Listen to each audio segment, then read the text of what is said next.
Thank you so much, CMD sir.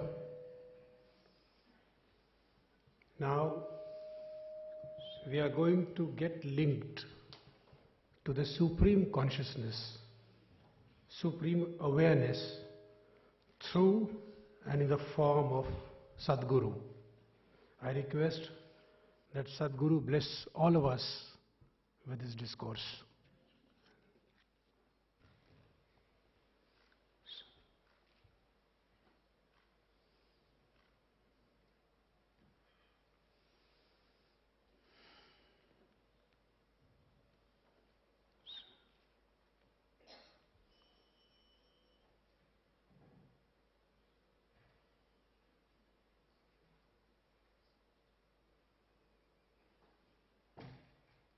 Jananam sukadam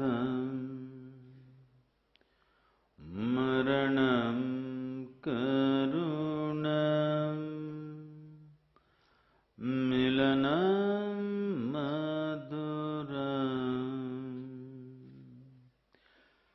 smaranam karunam kalavashyadiha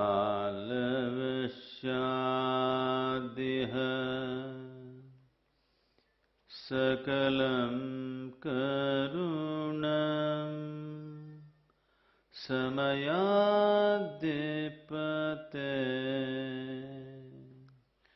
akilam karunam.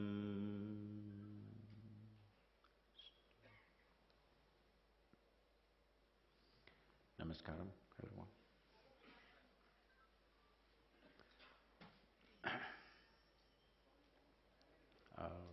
Those of you who are covering your faces with the phone, you can keep it down, the talk will go on the net.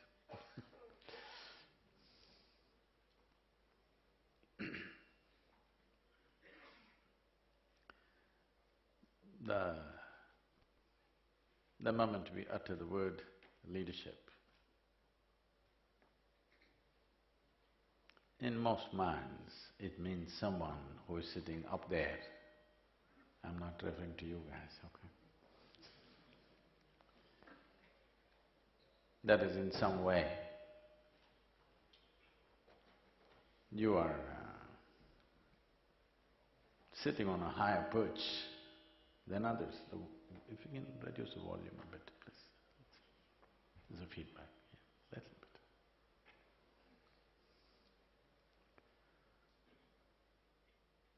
A leader means, in some way, you're sitting on a higher perch than the rest. Once you sit in a higher place than the rest of the people, one important thing is, you must see better than others. You must be able to see something that others cannot see. If you cannot see any better than others, sitting up there, you will become a point of ridicule. So one most important aspect of being a leader is having a certain insight into the situations that we are supposed to manage. When we say situations, every situation is a combination of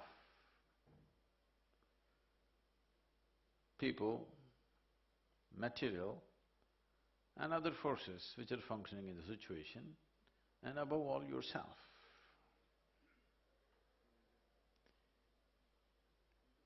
Having an insight means it's all upon you. That is, this person needs to have an insight. That is, this person should be able to see something that others cannot see. If this has to happen, one important aspect is that external situations don't determine who you are. You don't become who you are either because of the qualifications or designations that are given to you. You are who you are because of your competence, of your capability, of your ability to see things and manage things. If we want to manage anything, the foremost thing is, at least we must be able to manage ourselves. If one cannot manage his or her own mind, you trying to manage something else and somebody else will lead to madness. In trying to manage situations, people are going crazy because if you can't manage your own mind, how do you manage 1,000 people? Managing 1,000 people means, in some way, you have to manage 1,000 minds. So once you have chosen to become a leader, or people have chosen you as a leader, then it's expected that you are well managed. If you are not well managed, you cannot manage situations very well.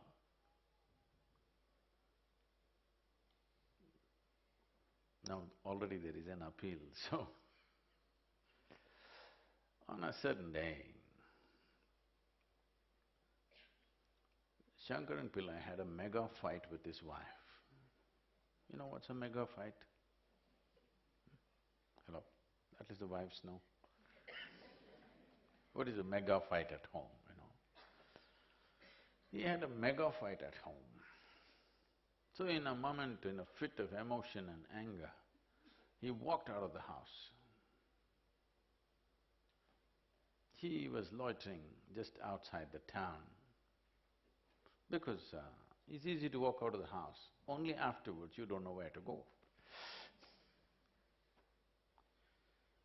So he was walking around not knowing how to find a good enough reason to go back home. Then he saw a sadhu settling down for the day under a tree. Then he got an idea. Sadhu looked peaceful and very organized. He thought maybe he will have a solution for me. Sadhu is settling down under the tree for the night. He went to him and he said the usual, all that. And then he said, Sadhu Maharaj, बीवी बहुत परेशान दे रहा है, कुछ सुलभ उपाय है तो बोलो ना। Sadhu glared at him. बेवकूफ, सुलभ उपाय तो मैं क्यों साधु बन के यहाँ बैठ रहा हूँ?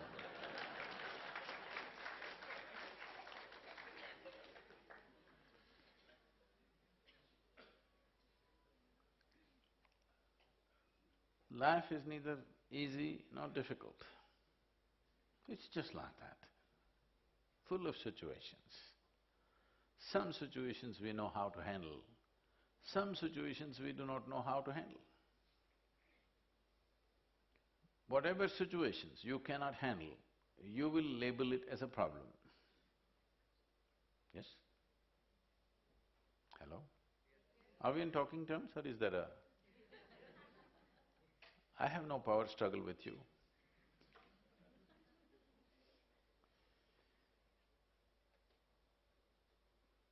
Whatever you don't know how to handle, you will label it as a problem. What is a very big problem for you may be nothing for somebody else, isn't it? See, right now, there are people who are in deep trouble because they had lot of notes. No problem for me and you probably, no notes no problem. So, what is a problem for one person is not a problem for another person because there is no problem in the world, there are just situations. Some we know how to deal with, some we do not know how to deal with. If every day you're meeting situations that you do not know how to deal with, this means you're constantly moving into new terrain. This means you're growing. Every day, the situations that you have known for the last 25 years, same things are happening. This means you're not growing, you're stuck in the same place. You know how to handle everything around you because nothing new has happened to you. Yes? So every day, if you have a situation that you do not know how to deal with, this means you're constantly moving into a new space. Because with life, your assets don't matter, your accumulations don't matter. Here, if you can just either close it, either keep it closed or keep it open, please, yourself.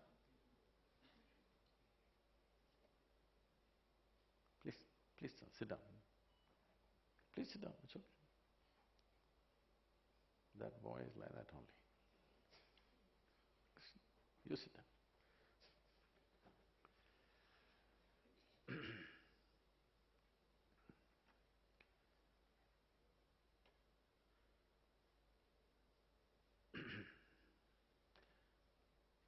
Whatever situations we're dealing with in our lives,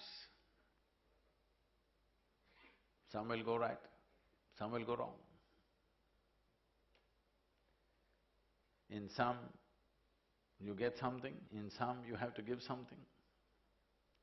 Above all, your assets, your accumulations don't mean anything. What matters is, how rich an experience of life do you have? Because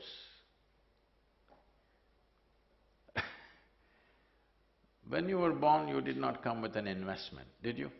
How many notes did you come with? No. You had no problem because you didn't have 1,000 rupee notes. When you're leaving, with how many 2,000 rupees notes are you going to leave? No. You come empty-handed, you go empty-handed. Whatever is happening is big profit, isn't it? Whatever may be happening with life, you're on the profit side or no? I'm just talking about the accounts of your life, balance sheet. Whatever the hell is happening with your life, you are on the profit side. The question is only, are you able to handle the sum total of your life joyfully or miserably? That's all the question is, isn't it?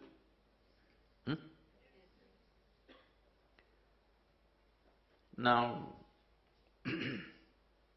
if you could gather everything and take it to some other place, fine. But now all gathering is only to the extent you can use it. Yes? That is a sensible life. By the way, do you know all of you will die one day? Hello? This is not my wish, okay? I bless you with a long life. But anyway you will die, is it okay? With blessing, without blessing you will die. Yes or no? Is it all right? Because it's very important to know, if you want to live sensibly, very important to know that you're mortal. You come with an expiry date. If you don't understand this, you cannot organize your life sensibly.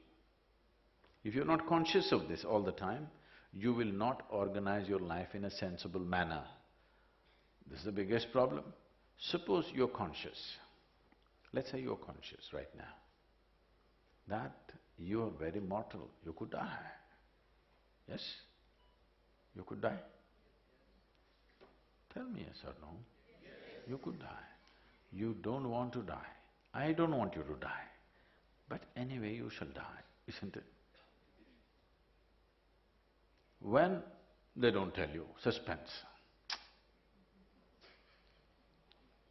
Suspense or no? We may be very healthy, very well, but we could be gone tomorrow morning, yes? Every day, approximately, nearly 250,000 people die on this planet, all right? Natural death.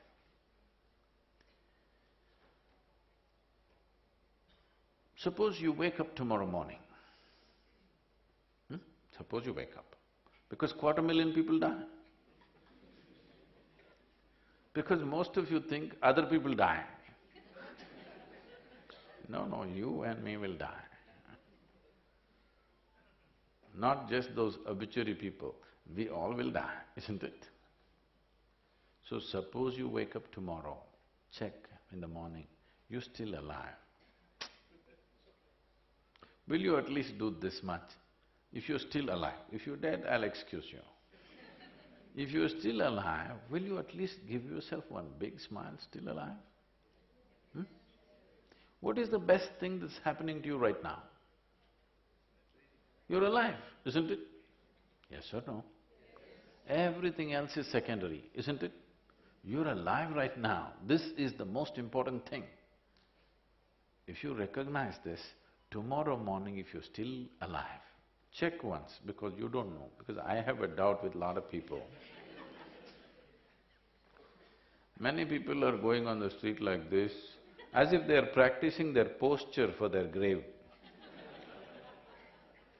You know, death doesn't need practice, believe me. It is super efficient. Have you ever seen death happening inefficiently? Hello? No. Life happens inefficiently, isn't it? Death is perfect. When it happens, it's total. Never happened inefficiently. So you don't have to practice like this on the street. It is 1:30. It's 1:30. You're still alive. In the last hour, how many must have died? Yes or no, on the planet? If you're still alive at 1:30, does it not deserve a smile, I'm asking you? Hello? So from now on, every time you check the watch, you must give yourself a smile because what is ticking away here is not a clock, it's your life. Your life is ticking away, isn't it? If you know your life is ticking away, if you're conscious, would you have time to be miserable? Would you have time to be angry? Would you have time to quarrel with somebody? Would you have time to do anything that does not matter to you? If you are doing only what genuinely matters to you, believe me, without you knowing, you would have become a leader. You understand? If someone claims, I am a leader, I think it's a very silly thing. People should recognize that he is a leader, isn't it? I think I am a leader. It is a gross way of life. Because of the way you are, people want you to be the leader. That is great. Leadership means insight, integrity and inspiration. Insight because you got to see better than others, otherwise no leadership. Integrity because where there is no integrity, there is no trust. Where there is no trust, there cannot be leadership. Where there is no trust, you cannot create something because leadership means in some way you're harnessing the aspirations of every human being around you and bringing it to a certain positive consequence. If this has to happen, there has to be trust. If trust has to happen, there must be integrity. Where there is no integrity, there'll never be trust.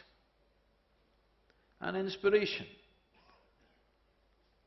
People oscillate between inspiration and inertia, you know. When you feel very alive, you're inspired. When you feel death-like, inertia. See, when somebody is dead, we say he's inert, isn't it? Because inertia has set in. But when you're alive, many of you practice inertia. This is not the time for inertia. Time for inertia will come and you will, believe me, you will be perfectly inert. When you become totally inert, try as you much, you cannot move. Yes?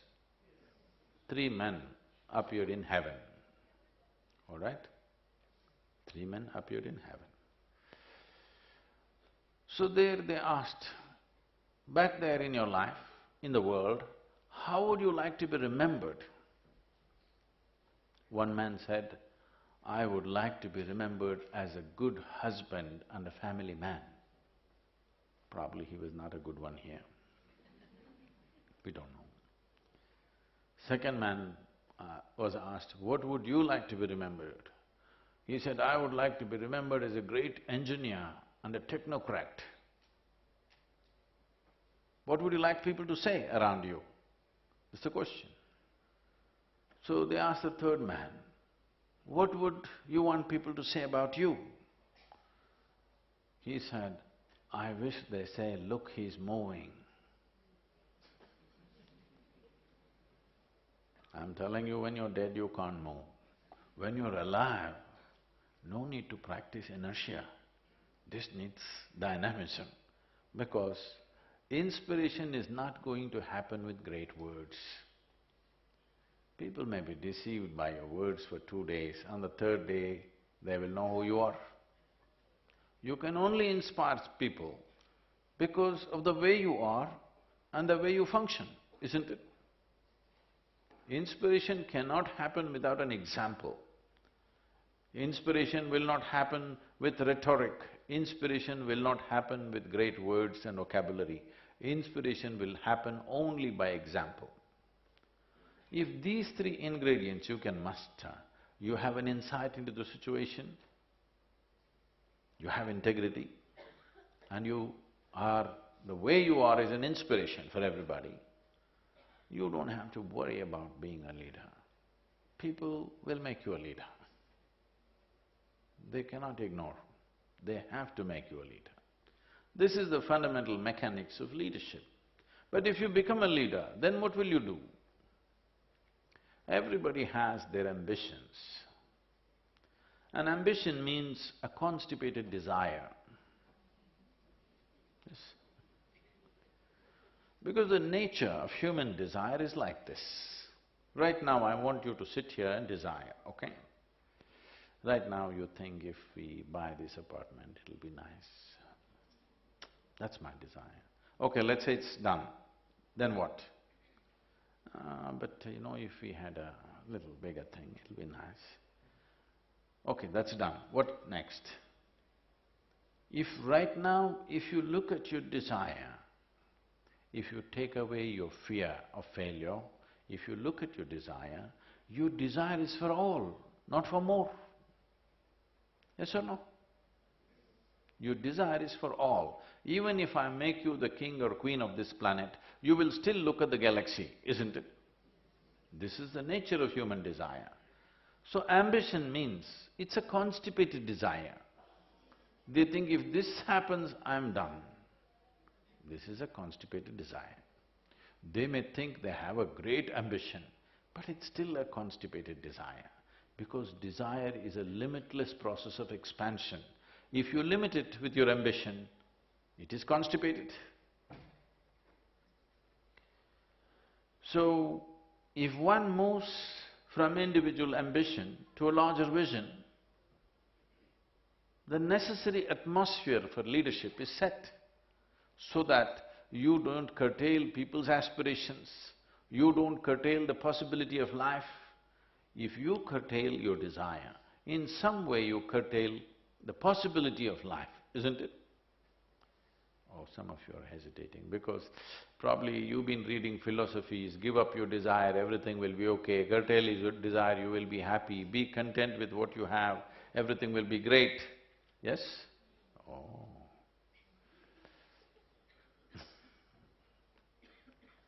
Further constipation. Unfortunately, they blame all this on Gautama, the Buddha. He told us, don't have desire. I want you to look at his life. 40 years of his enlightened life, constantly, incessantly he traveled, village to village, town to town. Can a man without desire do this? I'm asking. Hello? A man who has no desire for anything, can he do this? He has an enormous desire. He's only telling you not to settle for petty desires. He's telling you, do not constipate your desire, because the nature of human desire is to expand limitlessly. If you think this much expansion will do in my life, this is going to constipate your life. Constipation means what should go out is not going out. Slowly it'll raise to your head. Yes. Not good. What is not needed must go, isn't it? Yes or no? Only when that goes, this is nice. Otherwise, it is not nice. Similarly with your desire, if you do not have the courage to desire, why is it that you have lost this courage to desire? Fear of suffering. Because the basis of all your suffering is just this, unfulfilled desire, isn't it? See, just tell me, is there anything that you suffer other than just this? Life is not happening the way you think it should happen. Is there any other suffering in your life? Hello? No. Life is not happening the way you think it must happen. But I'm asking you, are you thinking straight and constant and stable and perfectly clear? Hello? No. So you must be glad it's not happening the way you think it should happen. The number of things that you have thought in your life, if all of them happened, you would be in a real mess. Yes or no? Aren't you glad many of those things that you thought did not happen? But the only misery for most human beings is life is not happening the way they think it should happen. It's happening some other way. Now, a vision means you have not put limit on your ability to desire. The desire is no more about your individual well-being. You're desiring for everything. At least with desire you need not be a conjuice, isn't it? Hello? At least with desire. With money you may be conjuice, with wealth you may be conjuice, but with desire you can be… you don't have to be conjuice, you can be generous, you can desire whatever you want. Desire whatever you want does not mean desiring for more things. Desire whatever you want means to desire limitlessly. Suppose your desire is limitless, no limit, then all the small things don't matter, isn't it? Yes or no? If your desire has no limit on it, it is a spiritual process. If your desire has no limit on it, your activity in this world will be in the best possible way that it can be. It's like this. Suppose you could do this, let's say these are three different dimensions of life. You could do this, this and this, but your desire is only for this. You know, all this you will not do. See, in our lives, if we do not do what we cannot do, it's not a problem. But if we do not do what we can do, we are a disaster, isn't it? Yes or no? If this life did not grow to its full potential, this is a disastrous life, yes or no? No tragedy need to happen. It just did not grow to its full potential. This is a disaster. This disaster is bound to happen the moment you have fear of suffering. If I attempt this, if it doesn't happen, I will suffer. If this fear is there, I will try to do only that which is safe, not that which is needed. I will do that which is safe because in case it doesn't happen, I will suffer. Whatever happens, this is how I will be. If this assurance was there within you, would you explore your life far more profoundly than the way you're doing it right now? Yes or no? Look at your watch. You're already 45 minutes closer to the grave since I came here. Yes or no? You're all laughing. That's nice, because if somebody's death reminds you of your mortality, you will become depressed. But if you know death as a natural consequence of living every moment of your life, it will make you super exuberant. Because now you know you have to burn as brightly as you can now. You are planning to burn in heaven? Yes? How many of you going to heaven? just want to know. You going? If you made a hell out of yourself here, you got to go to heaven. Let's explore the heavens a little bit. What is there in heaven? In the Hindu heaven, food is very good, really. Nala himself cooks for you. If you like food, Hindu heaven is the place to go. In another heaven, there are those white-gowned ladies floating around in the clouds. If you like that kind of ambience, you go there. In another heaven, you will encounter virgin problems. If you like that, you go there. But to get there, what is the qualification? This you must know.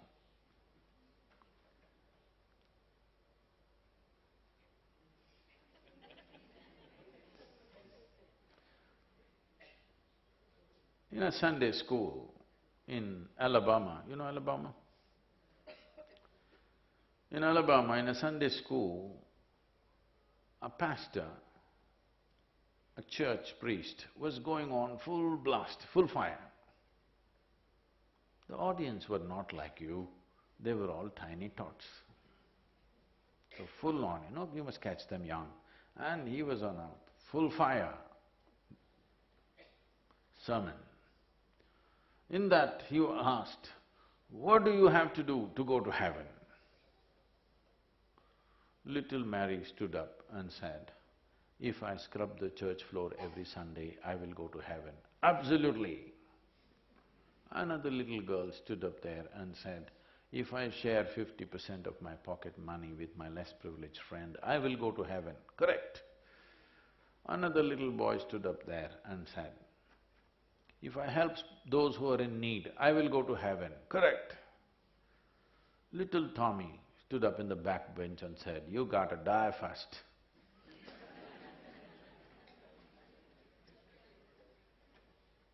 If you want to go to heaven, first you must die, isn't it? Hello? When you die, depending on your culture, we may either bury you or burn you or throw you to the birds. One of these things we will do. That is, we will put this body back into the earth somehow. It's a very ecologically good thing to do, no? Where we are, if somebody dies in our community, I always make sure they're buried under a tree. You must see this, next 2 months the tree is having a party. Boom, it'll just burst out like that, new leaves, new branches, everything.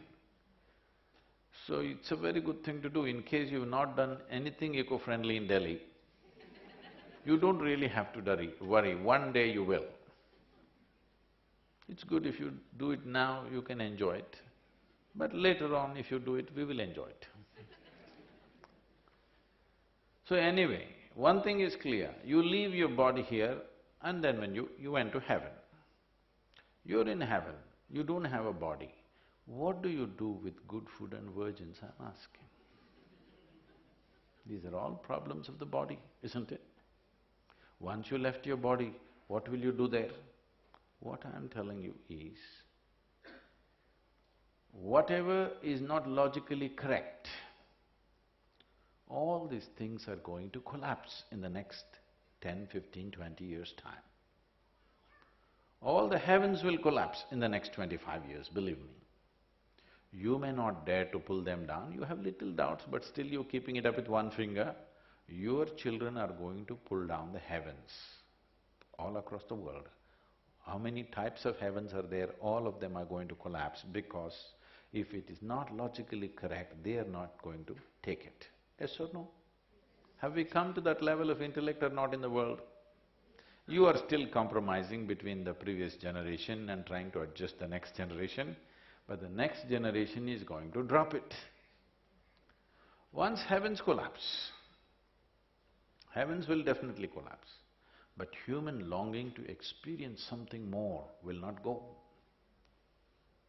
Human longing to experience something more will always be there. For a long time we have managed this longing by the promise of heaven. Once heavens collapse, human beings will want to do something with themselves. If you do not provide a way to turn inward, why turning inward is important is, right now, do you see me? Hello? Even if you're not listening, do you see me? If you do, just use one hand and point out where I am. Hello? You got it wrong, you know, I'm a mystic.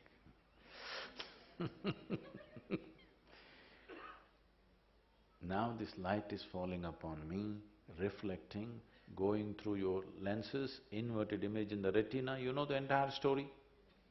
Where do you see me right now? Within yourself. Where do you hear me right now? Within yourself. Where have you seen the entire world? Within yourself. Everything that ever happened to you within you, isn't it? Light and darkness is happening within you, joy and misery happens within you, tranquility and turmoil happens within you, agony and ecstasy happens within you. Anything that ever happened to you happened only within you, isn't it? Or in other words, the source of human experience is within you. If the source of human experience is within you, whether you're joyful or you're miserable is only a question of, have you taken charge of this or not? Yes? If you've taken charge of this, I'm sure for yourself you will choose highest level of pleasantness. What you want for your neighbor may be debatable, but what you want for yourself, very clear, yes or no? If you have a choice between being joyful and miserable, what's your choice? You must make a choice, I'm going to bless you right now. What's your choice? Joyful. But why such a simple thing is not happening? Is there any one person here who's not known a single moment of joy in your life? Somebody raising their hands. Hey, keep it down. I thought you were raising your hands. No, you cannot be, because if you did not have a single moment of joy, you wouldn't be alive today. Yes? You wouldn't be. So you know how to be joyful. You already said if there was a choice between joy and misery, your choice is joy. So you know how to be joyful and you want to be joyful. Why is it not happening? Why do you need a yogi to guide you to joy? Yes, Sadhguru, I want to be joyful, but to kick that butt, you need somebody. But my mother-in-law, but my boss, but my 1,000 rupee notes, but my… Delhi. There are so many buts. If what you want is not happening in the world, that is understandable, because the world is too many forces. But if what you want is not happening within you, this is a tragedy, isn't it? Yes or no? What you want did not happen in the world. What to do? There's so many forces. But here there's only one, you, isn't it? There's only one person here, within you, I'm asking. Only one? No, because… no.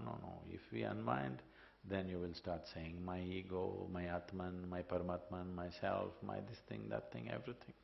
So I'm asking you, you must make it very clear. Is there only one person there or 2, 3, 4? Only one. That is why you are called an individual. An individual means cannot be further divided, he is indivisible. Right now you've taken on this stance, when you're very pleasant you say it's me, when you're unpleasant it's Mr. Ego. No, there is nobody, just you. Pleasantness is you, unpleasantness is you. Sometimes you're capable of being very pleasant, sometimes you're capable of being very unpleasant, isn't it so? But you're still the same person or no? So this is a journey that you have to make, that we have this problem.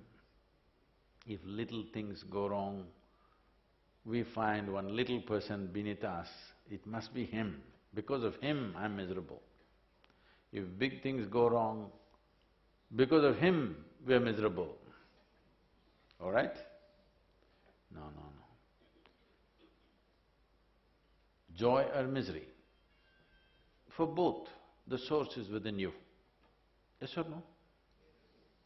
What is within you, at least what is happening from within you must happen the way you want it, isn't it so?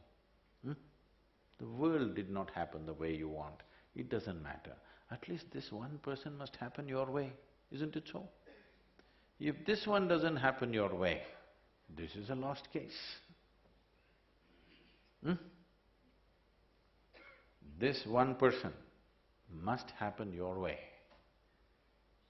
If this happened your way, as you already said, you will keep this one in the highest level of pleasantness.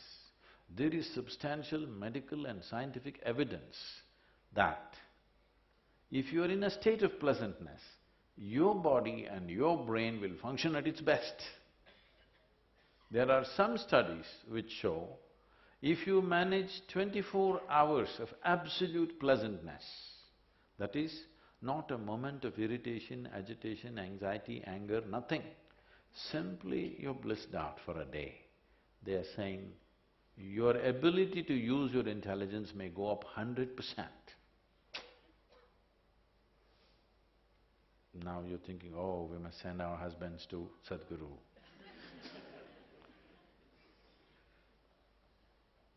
All of us could do with little more intelligence, isn't it so? Yes or no? Hello? All of us could do or no? Or you think only your neighbor needs it?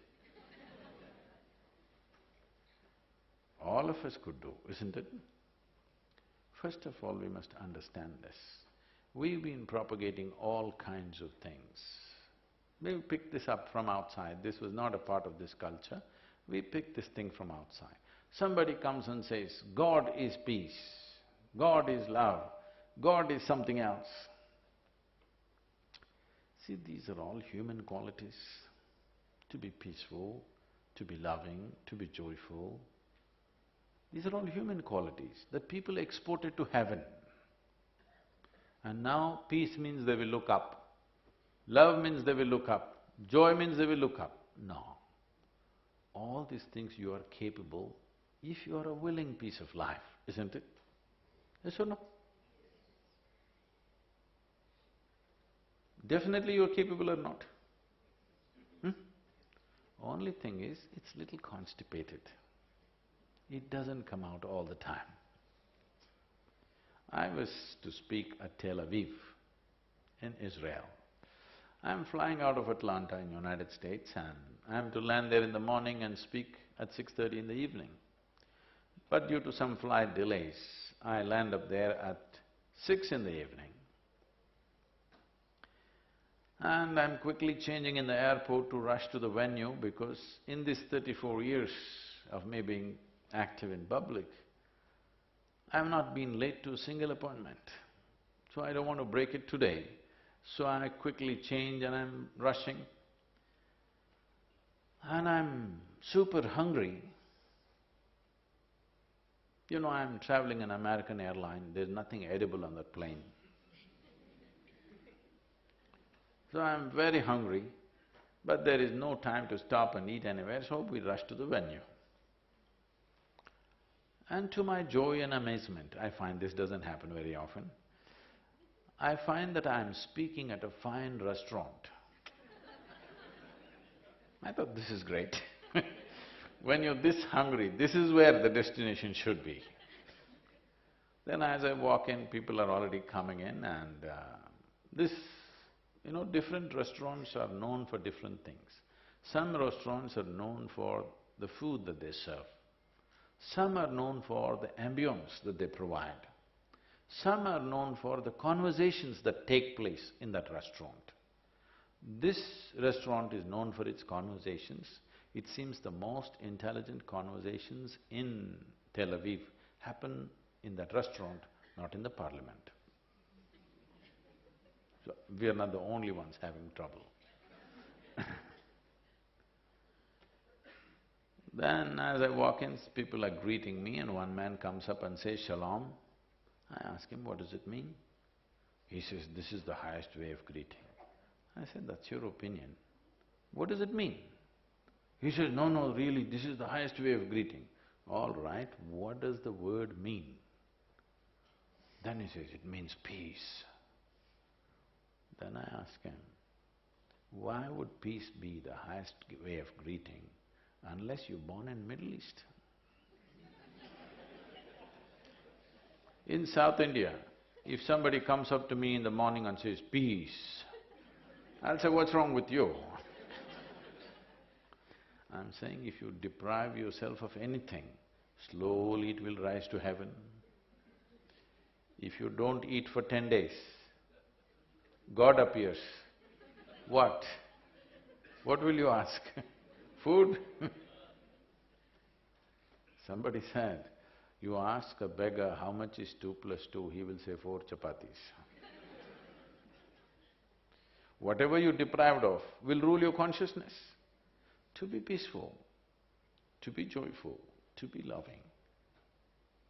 Was it very natural for you when you were a 5, 6-year-old child? Hello? So I'm just talking about going back to at least square one of your life. At least get back to that place where you started. At the age of 5 or 6, if you were so joyful, by the time you were 30, you should have become ecstatic. But became like this.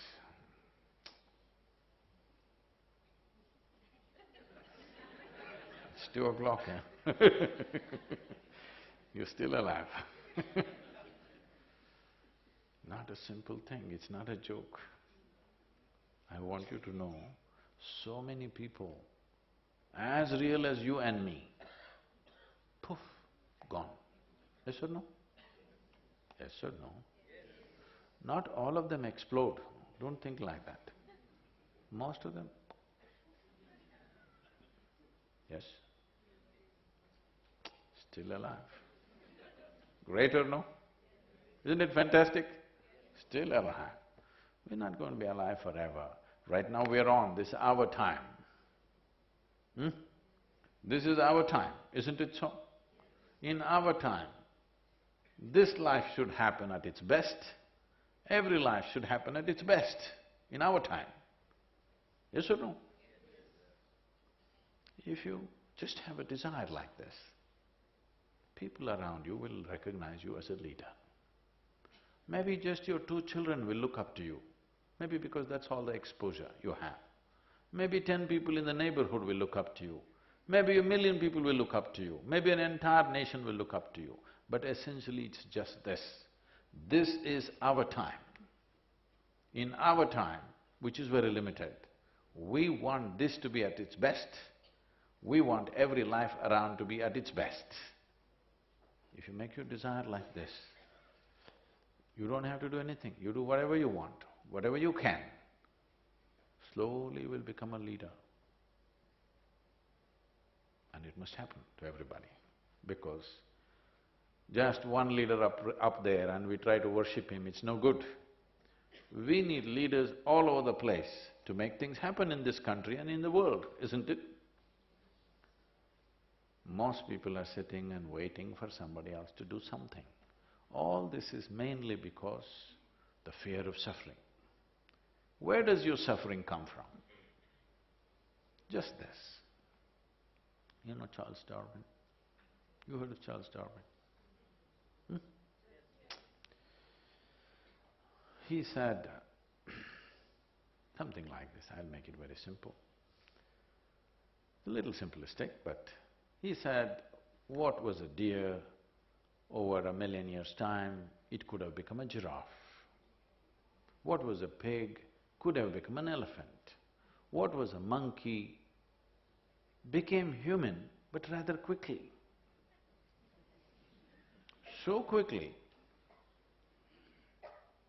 that, do you know, the genetic scientists are saying today, the DNA difference between you and a chimpanzee is only 1.23%. 1.23% is not much of a difference, isn't it? Physiologically, that is how close we are to a chimpanzee. But in terms of our intelligence and awareness, we are worlds apart. Now the problem is just this, you have an intelligence for which you don't have a stable enough base.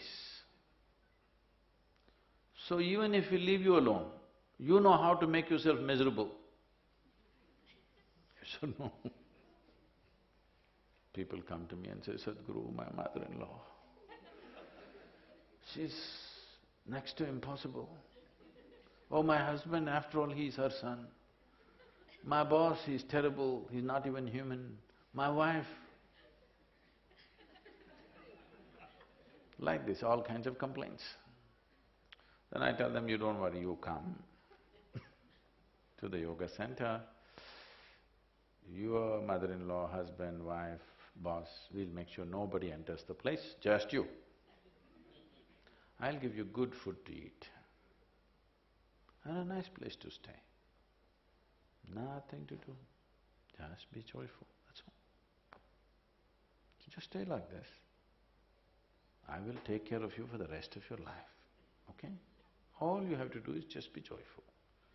Only thing is, I will do random checks on you.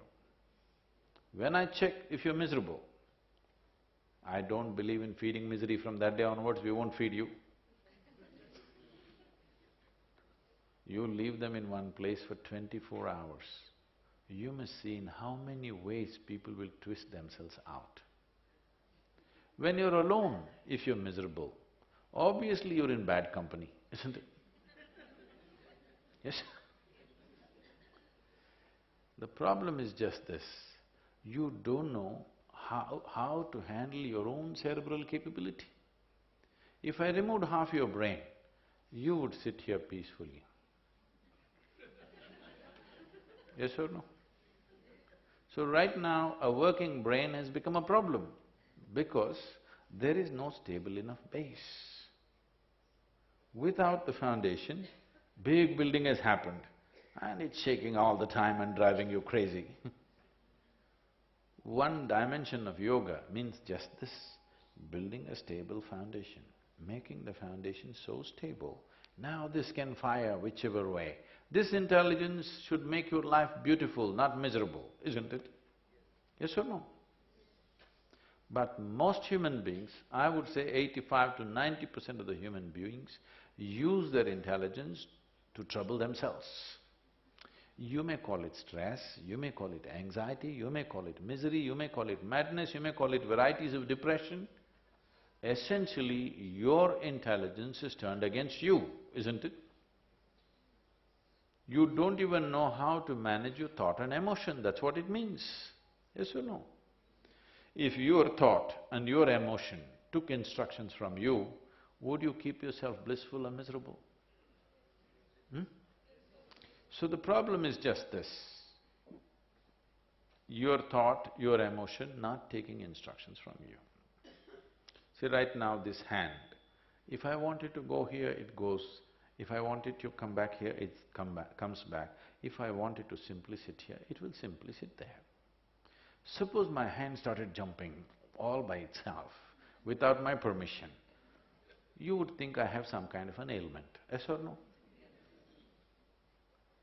If your mind is jumping all over the place without your permission, what should I think? Oh, but Sadhguru, everybody is like that only. That's how it is in a hospital. That's how it is in an asylum, you know. Everybody is like that only. That doesn't make it normal.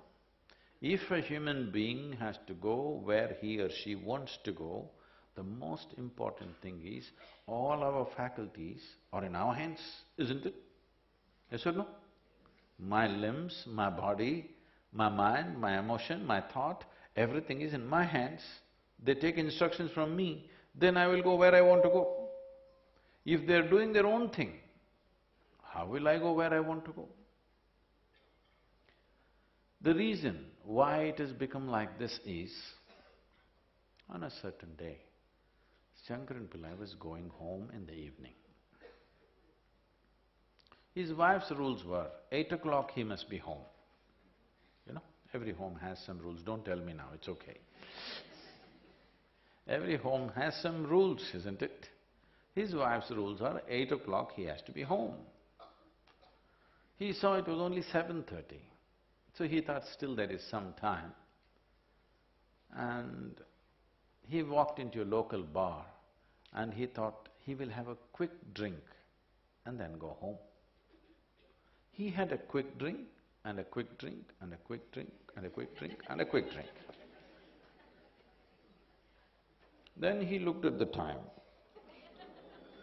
It says 2 a.m. You know, drinking people are like yogis, they're quite timeless.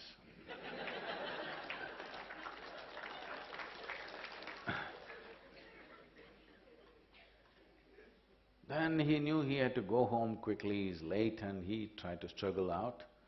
And you know, it's so unfair, it's such an unfair world. A man is expected to walk on a round planet and the damn thing is spinning on top of it. You're supposed to walk on it. With great difficulty, he was walking home like that. And then he was walking through a garden and fell headlong into a rose bush. Rose bush does not mean it's full of flowers, you know. His face became a mess. He somehow gathered himself, went home, and you know those keyholes they made so small. He struggled for another 20 minutes to get it into the keyhole, somehow opened it, crawled up to the bedroom and crawled into the bathroom and looked at his face, it was a total mess. So he opened the medicine cabinet, applied medicine, plaster, band-aid, everything, slowly crawled into the bed. Fortunately, the wife is a big sleeper. So he crawled into the bed and fell asleep. Morning 8 o'clock, the wife took a bucket full of cold water and splashed it on him on the bed. He woke up waterboarded. He said, why, it's only a Sunday. She said, you fool, you promised me you will not drink, again you're drinking.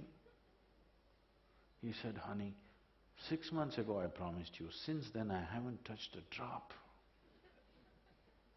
She grabbed him by the shirt and took him into the bathroom.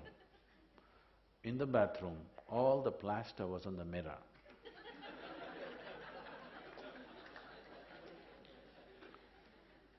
Right now, this is the fundamental problem. If you are unhappy, you want to fix that person. If you are angry, you want to fix that person. You're frustrated, you want to fix somebody else. You're miserable, you want to fix the entire world. No. If any level of unpleasantness is happening within me, who should be fixed? This should be fixed, isn't it? If this is stressful, anxious, miserable, frustrated, what should be fixed? This should be fixed, not that. If you just learn this is the one that needs to be fixed, not something else, then there is no question of fear of suffering. Once there is no fear of suffering, then only then, you will stride full stride in your life. Otherwise, every step is a half a step with the fear of suffering. What will happen, what will happen, what will happen? What will happen? One day you will die. The question is only, did you live a full life and die? Or did you live a constipated existence and die? Yes or no? It is not about what we do in the world, how we are, isn't it? Everybody will do what they want to do, that's not the point. The important thing is, how are we? Are we… See, whether you will climb Mount Everest or not, I don't know. Whether you will run faster than Mr. Bolt or not, I don't know. Whether you will become the richest man or woman on the planet or not, we don't know. But this much must happen, at least your experience of life on this planet is pleasant, isn't it? Because what happens in the world is not entirely determined by you. We have some stake, but we cannot decide everything that happens around us. But we can decide what happens within us, isn't it? What the world throws at you, you cannot decide. What you make out of it, you can definitely decide, isn't it? Yes or no? If this one thing you take into your hands, you are joyful by your own nature. Once you're joyful by your own nature, there is no fear of suffering. Once there is no fear of suffering, you will explore life to its full depth and dimension. Once you do this, everybody else will look up to you because you are life, reverberating. If a tree is full of flower, won't you look at it? Why? Because it's a full-fledged life, that's all, isn't it? It's not just the colors and the beauty of it. It is just that it's a full-fledged life, it's bursting with life. If you are bursting with life, nobody can ignore either, isn't it? If you have questions, any kind of questions, please.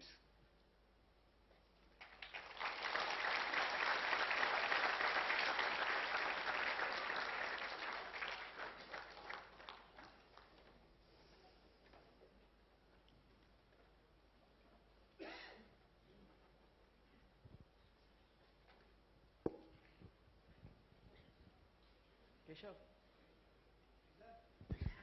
the question. Uh, my question is that you have said that there is no heaven. Hello, there is no heaven. As I understand that the theory of heaven was Like this, if you can hold it like this, yeah. hello. Yeah. My question is that as we understand that theory of heaven was in different places, so that the people. Hello, it's all right. Yeah. Yeah. My understanding is that. So this is hell, all right?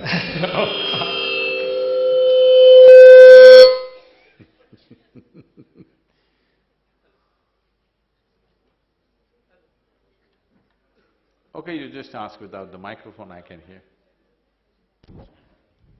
My understanding is that theory of heaven was developed in different religions so that the people do the right things in their life. Otherwise, always because most of the time we do the things because of compulsion, whether it's education or whether it's the work in later life. So that was the thing to keep the people on right path, whether I am right or not.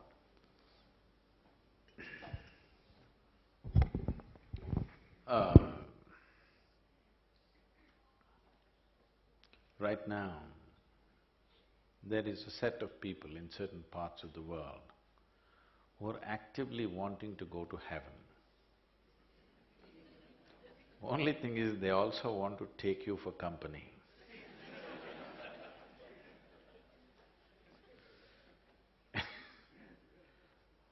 So in their belief in heaven, is it making them do anything right in their life, I'm asking? Most horrendous things are happening because they're going to heaven. So you must understand this.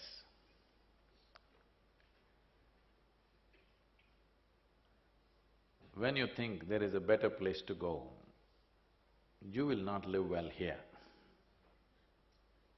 It's very important that you know. Anyway, let me ask you, do you have any proof that you are not already in heaven and messing it up? Hello? You've seen the Mangalyaan pictures of the Mars? Have you? Another public sector unit. You must look at their pictures. They've taken close-ups of the Mars. You take close-ups of any other planet in the solar system. Looking at all of them, definitely planet Earth is heaven, isn't it? So I'm telling you, you're already in heaven. You're not understanding this. If you don't get it, the next ISRO project we are sending you. No, that's not a good place, isn't it? That is not a good place. This is a good place, isn't it? We're messing it up. If we understand this is our heaven, we will keep it well. It's very important. And anyway, by putting this thing about, this is just carrot and stick policy, okay? This has not made human beings better. This has made human beings super crooked. People who believe in these things, they have killed the maximum number of people. They have shed maximum amount of blood on this planet, yes or no? Yes or no? History is there as proof. Because one who is eager to go to heaven, if it's such a great place, you must go at least alone. You should not seek my company. But they want company. For what? There's no reason. All right? There's simply no reason. It is most rudimentary for human beings to think. Somewhere up there is more food. You must be really starved out to think like that. Yes? Somewhere up there is more pleasure. You must be really starved for that. Here you drink in glasses, there it seems the river flows with wine. So you can drown in it. I'm telling you, whether you drown in water or wine, it feels the same way. Yes or no? I'm saying, this is very rudimentary human minds who imagine these things. Very rudimentary. At least talk about some pleasure that we do not know. Let me see. Please talk about some pleasure that we do not know at all here. Can you tell me one thing? No, same thing's exaggerated, isn't it? All heavens were made in a perverted man's mind, really. And also you must notice this, none of the heavens have anything worthwhile for the woman.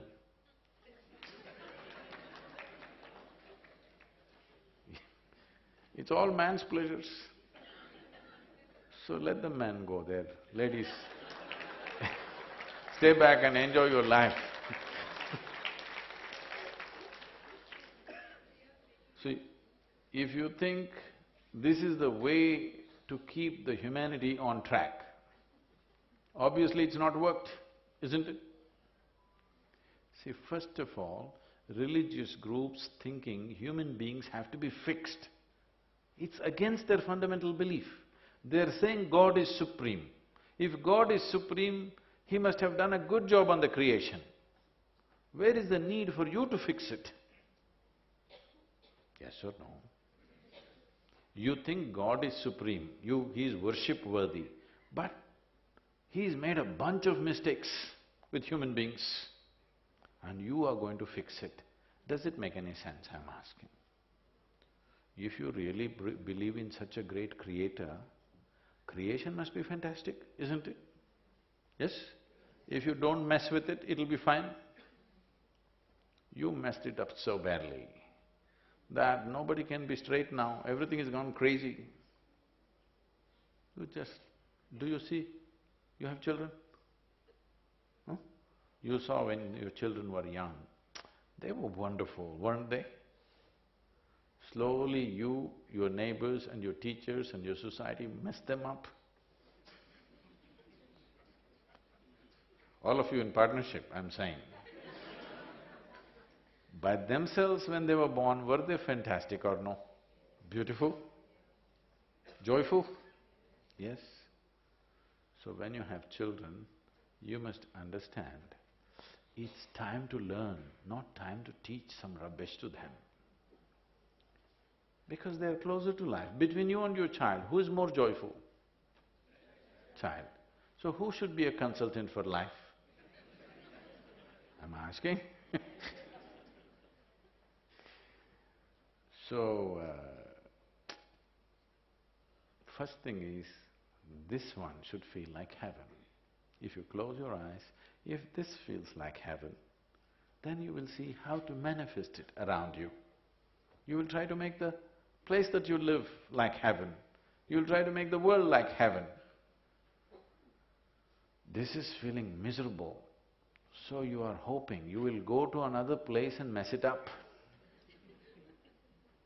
If all these miserable people who are so angry and prejudiced, if they are the ones who are going to heaven, definitely that's not a place to go.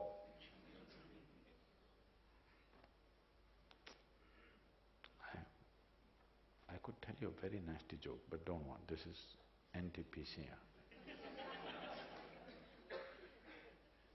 Please.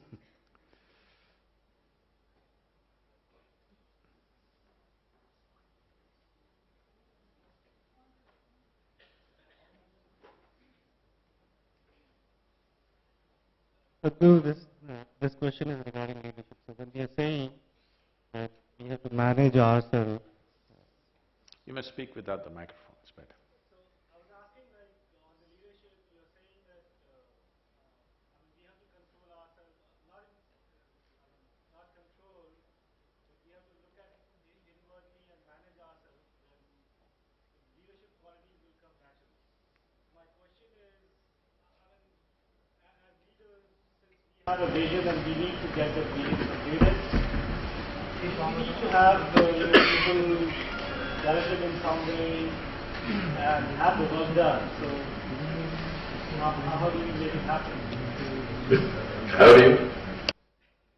What's the last part? How do you? How do we make it happen? Okay. How do you make it happen? If we don't turn ourselves miserable in that the deadlines are not meeting and Tell me, do you function better in body and mind when you're miserable?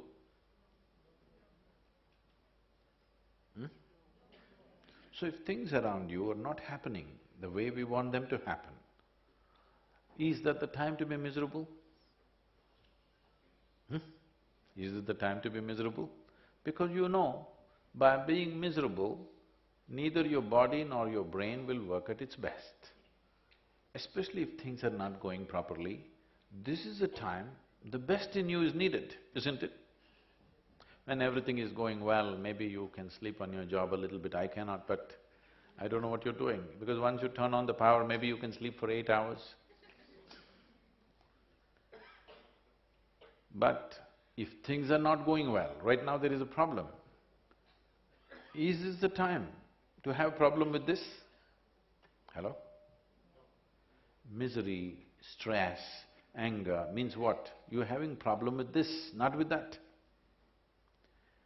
Now, if all this has become a problem, the world has become a problem for you, this is a time you should have no problem with this, isn't it?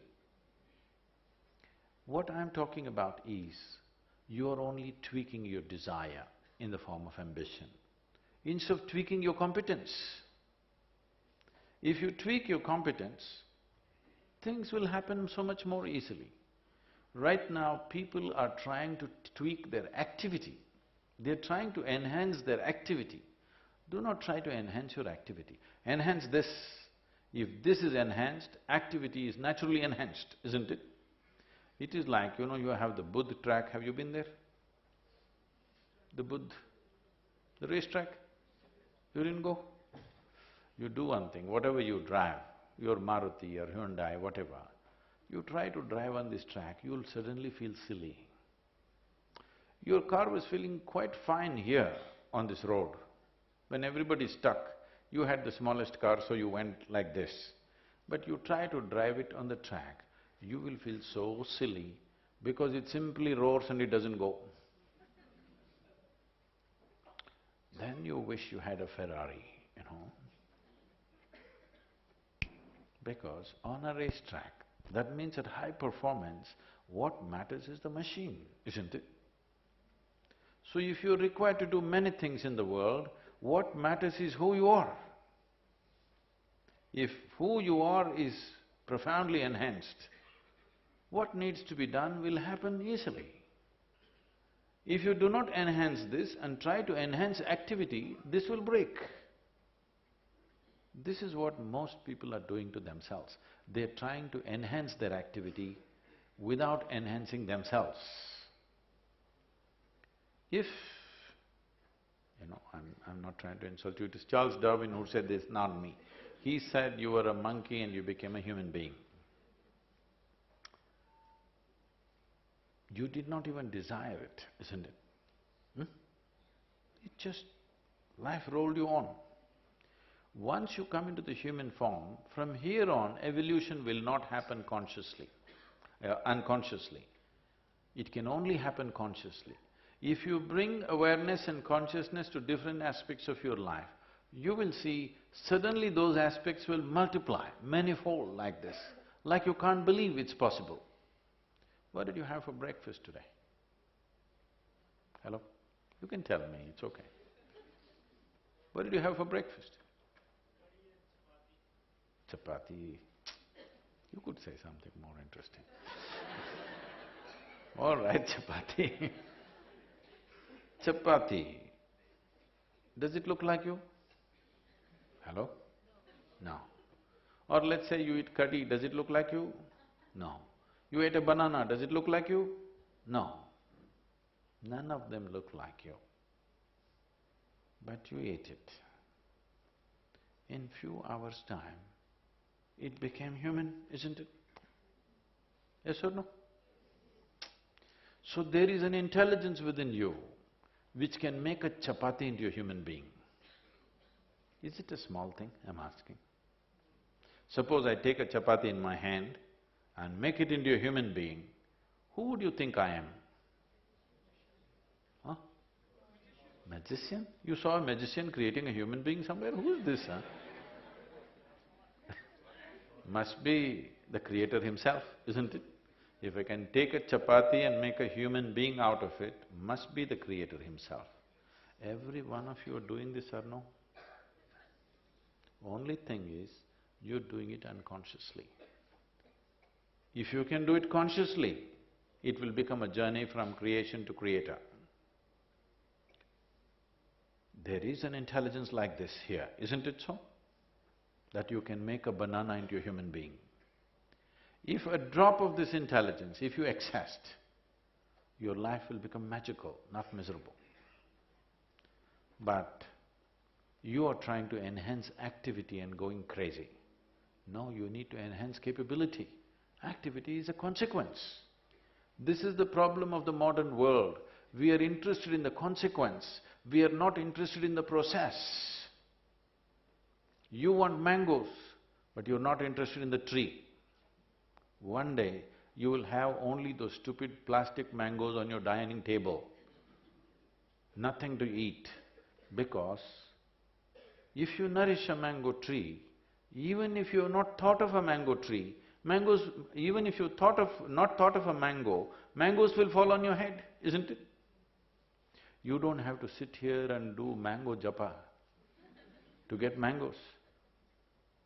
To get mangoes, you don't have to put sweetness to the root, you put filth to the root, mangoes will come out of it, isn't it?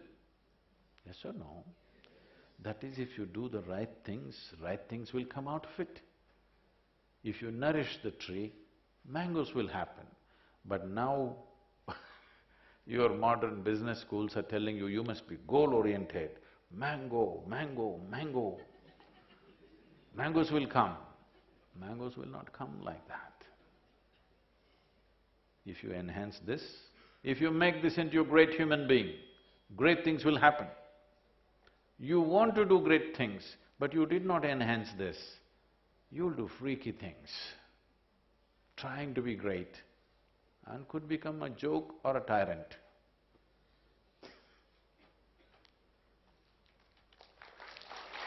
I think my time is up. It's 2:30. Thank you. Thank you very much, all of you. I know NTPC is a premier organization in the country, serving this nation. Nearly 25% of the power or the electricity we are enjoying in this nation is your contribution, all the employees and officers who are working for this wonderful organization, both some of you here and many of you in many centers. It's my wish and my blessing that you must be a continued support to the fabric of this nation. As a nation, we are on a cusp right now. We are on a threshold of a great possibility in the sense, for the first time probably, that a large mass of humanity can be moved from one level of living to another without force, without a gun, without shooting anybody, through a democratic process. Never before such a thing has happened. We as a generation of people are witnessing this.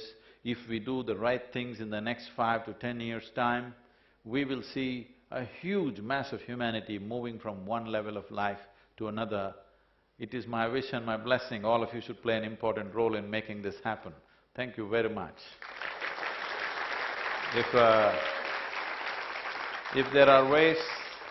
there are many ways in which we can contribute to enhance who you are, to support all of you in your endeavor to make this nation what it is and what it will be tomorrow, Isha Foundation is always willing to make ourselves available to see that this happens. We are serving various other groups like the administrative officers and the police and everybody else. We would like to be a part of making this organization into a huge possibility for this nation. Thank you very much. Moment of yours. CMD sir will just give a memento to Sadhguru in front of this audience, and what a memorable and transformational time it has been. Thanks Sadhguru. Pranam.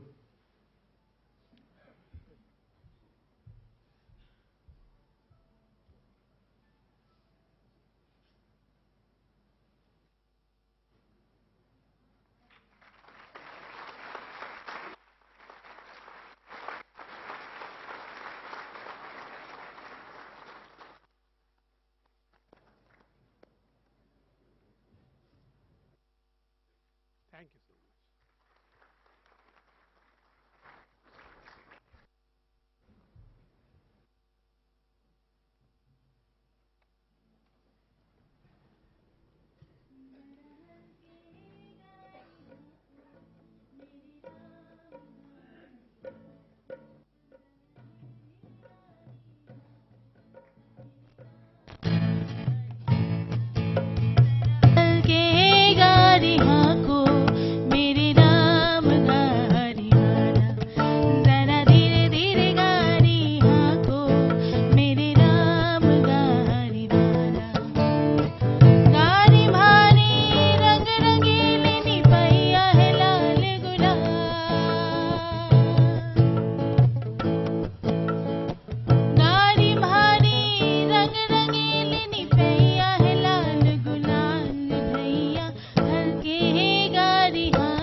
Can you all hear me? There is an Isha Foundation bookstall there, outside. You can, and if you are interested in getting connected with the Isha Foundation organization, you can go to the stall, and all of you are also welcome to refresh yourself with servings there, tea and snacks outside there. Thank you very much. Thank you for all being here.